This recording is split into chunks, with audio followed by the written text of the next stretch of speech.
Good morning, ladies and gentlemen. Welcome back to the show, the best show on the internet, the RR Show. My name's Andy. Today, I'm taking you into a little bit of r/Let's Not Meet. So, grab your tea, grab your popcorn, and let's dive in with our first story from Devil Doll X. God said, "I belong to him." This happened 2 years ago, on the day of my 28th birthday. I was working at a small double-sided drive-thru, coffee stands like 30 minutes outside of Seattle. I'd been working there for about a year at this point and was always scheduled to work the closing shift during the week and the opening shift on the weekends. In the 7 years I'd worked as a barista at this point, I had never been confronted with a situation that challenged my feelings of security while working alone. And despite having heard numerous stories over the years of other baristas in the area who suffered violent or dangerous interactions with some of their customers, I considered myself fortunate not to have to place myself among them. Unfortunately, on this day, that would change. Thursday, November 7th, 6:45 p.m. I was preparing to close the stand at 7 p.m. like usual. It was very rare that I would have customers come through the stand past 6:30, and because of this, I felt myself jump slightly when I looked up from the espresso machine I was cleaning to see a man standing behind the glass of the closed window beside me. Adding to my alarm was the fact that he made no noise whatsoever as he approached the stand, and made no attempt to grab my attention once he got there. Instead, he stood behind the window in complete silence, his mouth awkwardly fixed into an unnatural-looking smile. At first, I wasn't even sure he was a customer at all, considering the idea he may be part of a large group of transients and homeless that were known at the time to reside in the area, and who occasionally come up to the stand to ask for free coffee or water. For safety reasons, I typically refrain from serving walk-up customers after dusk, but because he now knew I'd seen him, the rules of good customer service required I at least acknowledged the fact he was there, so, reluctantly, I decided to serve him. He introduced himself as Ivan. He was around my age, seemed reasonably well kept in the sense his clothing and overall appearance looked pretty clean, and despite a slight Eastern European accent, his English was very good. His eyes, however, were utterly unnerving. His gaze made my stomach feel uneasy. Immediately, my intuition was alerting me that something about this individual was very wrong. Every red flag possible was beginning to show in my mind, and I could not shake the deep, almost overwhelming darkness that I felt coming from this person. There was an evil in him that I could not ignore, though I soon find out exactly why I was feeling this way. After greeting him as politely as I could manage, despite my growing hesitations, I began preparing my machine to make him a drink. However, he didn't seem to know what he wanted to order, and I asked him twice what I could get started for him, before I silently recognized the fact he was very likely not here for the coffee. Eventually, he abandoned ordering altogether and instead directed our interaction towards small talk. He asked me where I was from, how long I'd been working at this stand, etc. I answered each of the questions with short, abrupt answers, hoping my tone and clear lack of engagement would convey the fact I wasn't interested in continuing any further conversation, since he was not a paying customer and because I was about to close. After a long pause, he asks slowly, "Do you have a boyfriend?" Annoyed, I replied curtly, "No." At this point, I was completely ready to end our interaction, so I told him that I needed to finish closing up so that I could go home. Upon hearing this, he walked away from the window he'd been standing at, mentioning in his dissent that he's looking forward to seeing me again very soon. A minute or so passes and he was out of sight, yet my gut told me that he was not, however, far away. I could feel his dark energy nearby, and I knew he was watching me from somewhere beyond my line of vision. Cautiously, I closed up the stand, locked the doors and windows, walked to my car, and drove home. By the following day, I'd all but forgotten the encounter I'd had with the guy, and went to work as usual. 7 p.m. rolls around, and once again, I'm just about to end my shift and close the stand. I'm nearly finished closing out the register when a brief moment of movement catches my eye from outside the window on the opposite side of the stand. I turn my head toward the area in question, and there, in full view of both me and the security cameras, stood the guy from yesterday. My stomach sank quicker than I knew previously to be possible, and I was immediately very aware of how cold it was inside of that stand. He smiled at me with a predatory-like grin, waved, and then proceeded to pull open the closed window in front of him. Instead of waiting for me to cross the small distance within the stand that stood between us and open it for him, as I usually would. And although he didn't present himself aggressively, there was something incredibly threatening about his choosing to do that. It left me feeling hopelessly unsafe in that moment, and that was not a feeling I was familiar with or, as I learned, particularly fond of. Once I was finally able to bring myself back into a present state of mind again, I cleared my throat and told him as firmly as possible that I was off the clock and wouldn't be able to make anything for him as my machine was already cleaned and my register closed out for the day. His smile widened further as he replied, "It's okay. I did not come here for coffee. I came for you." Upon hearing this, I noticed a shift in the energy building between us. The fear I'd previously been overcoming was now sudden and jolting, transitioning into a redlining level of irritation. "I don't care what you came for," I told him as sternly as I could manage. "It's going to have to wait until tomorrow because I am fucking closed." At this, he chuckled a bit, before finally raising both hands in an indication of surrender, saying, All right, fair enough." His smile disappeared. His eyes became even more focused on me, his gaze intensified. "Then I will see you tomorrow," he said, in a way that felt less like a statement and more like a threat. I swallowed hard, and once he was out of view, I rushed to the window, slammed it shut, throwing the lock into place. Again, despite not being able to visibly confirm his presence nearby, I knew that he was there. I could feel his eyes fixated upon me. I left the stand quickly and got into my car to drive home. This time, however, he remained heavily on my mind for the rest of the night, robbing me entirely of any sleep at all. The following morning was a Saturday, so as per my usual schedule, I got up insanely early to get to work for 5 a.m. for the opening shift. I arrived at the stand at 10 minutes to 5, and for the first few hours of my shift, everything was as it would normally be. 8:30 rolls around, and it's now, finally, no longer freezing and dark outside, as the November mornings tend to be here. The sun has broken through the clouds, and was steadily burning them off. As I was admiring the weather out the window of my stand, I noticed a familiar truck approaching. As it neared, I recognized it as my ex-boyfriend, Jonathan. I found this exceptionally odd, as he and I were not currently on very friendly terms due to his cheating that ended our relationship about 6 months earlier. He pulled up slowly to the ledge of the window. I asked him skeptically what he was doing here. "Hey, I'm sure I'm probably not someone you're wanting to see today, I know, but I just wanted to come by, wish you a happy birthday and see how you're doing."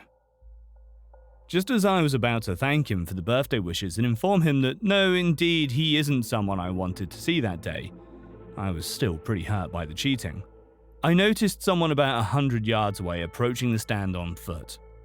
It was Ivan.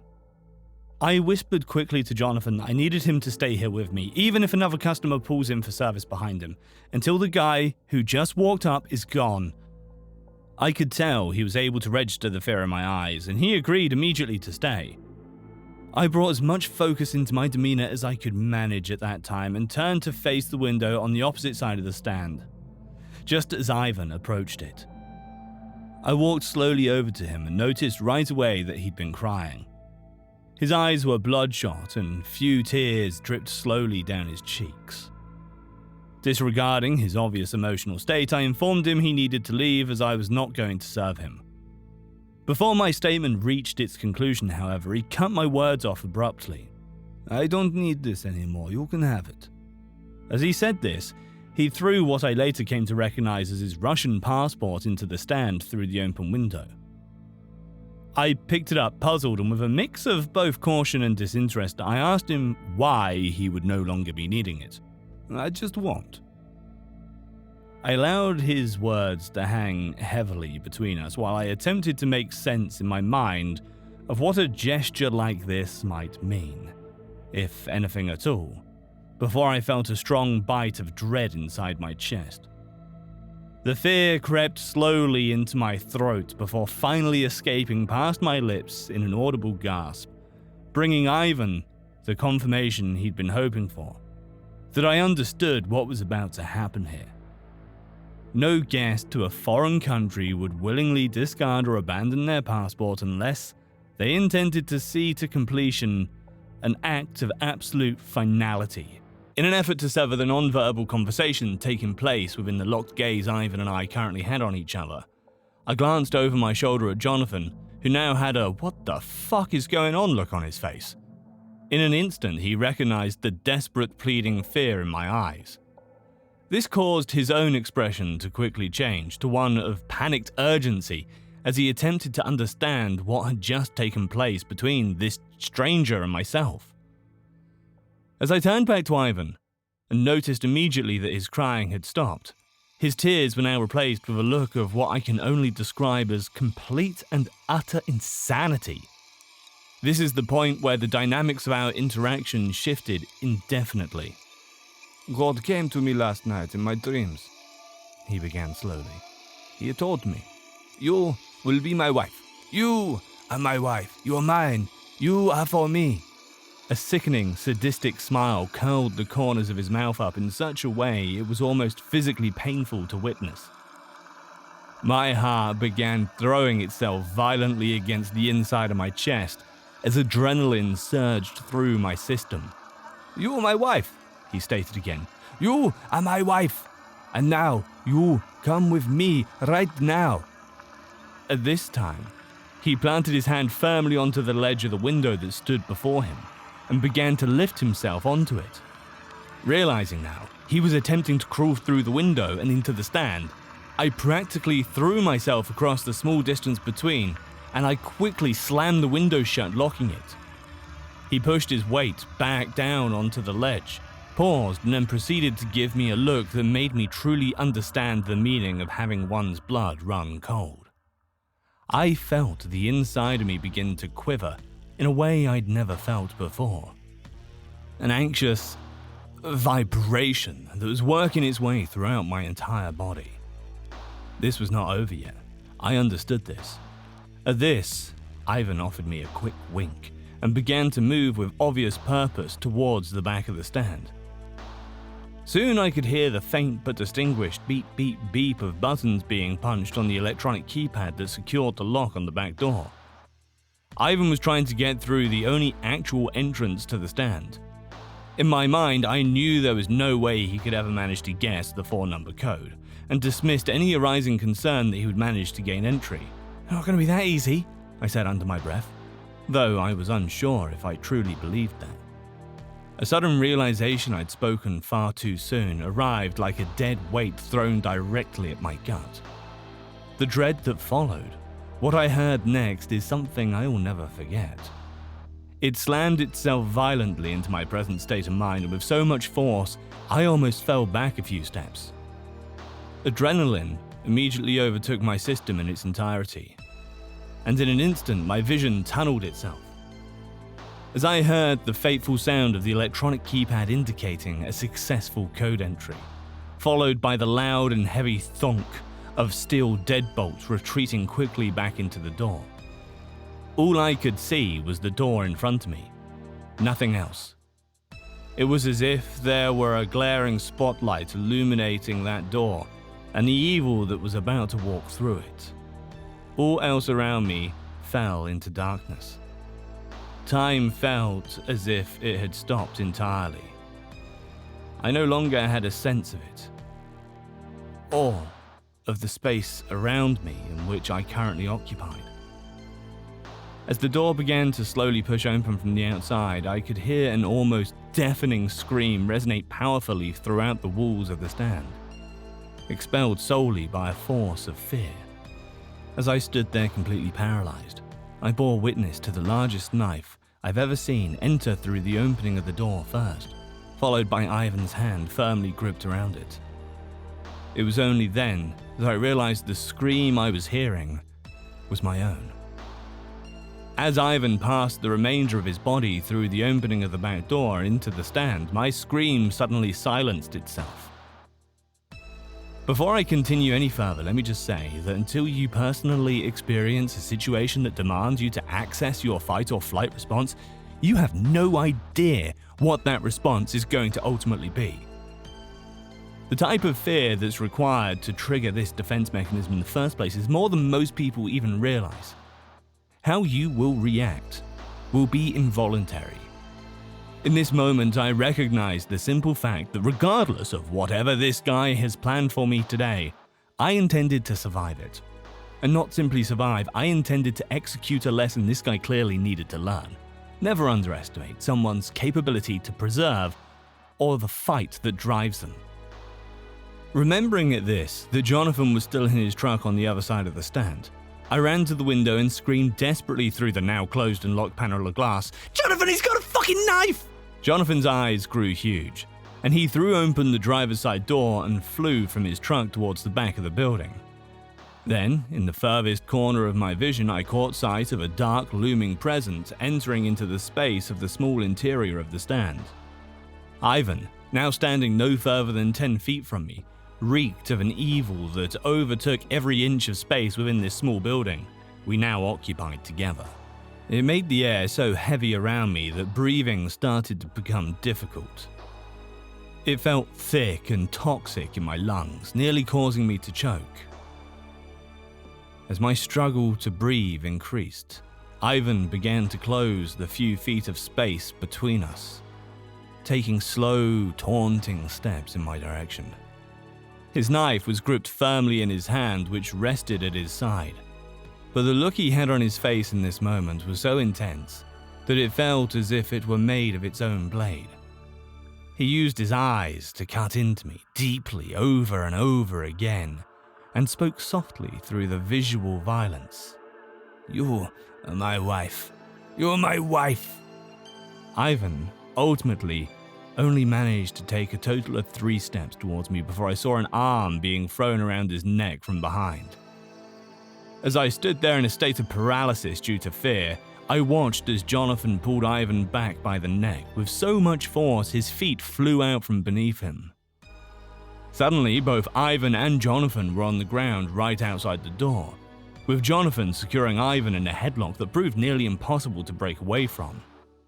Jonathan yelled strict instructions to Ivan not to move, not a single muscle, or he would choke the fucking life out of him. Surprisingly, Ivan remained completely still, never once making any signs of resistance. Jonathan kicked the knife away from his reach, told me to pick it up, secure it, and call the cops. It would feel like hours before the cops arrived, thanks to the massive amount of adrenaline still in my system, though in reality it was only a few minutes. Soon, the entire area was completely overtaken by more law enforcement than I have ever witnessed respond to a single call before. Having moved very little from the place I initially stood since calling 911, I watched as at least 6 cops descended on Ivan at once, relieving the grip Jonathan had around his neck, and forcibly, more than necessary to my silent pleasure, detaining him and carrying him practically hogtied into a waiting cruiser. Apparently, while speaking with the cops after being securely restrained and unable to flee, Ivan insisted continually that I was his wife. God had told him, after all, that I was intended for him. I belonged to him, God said. He was simply there that morning to collect that which he had been promised.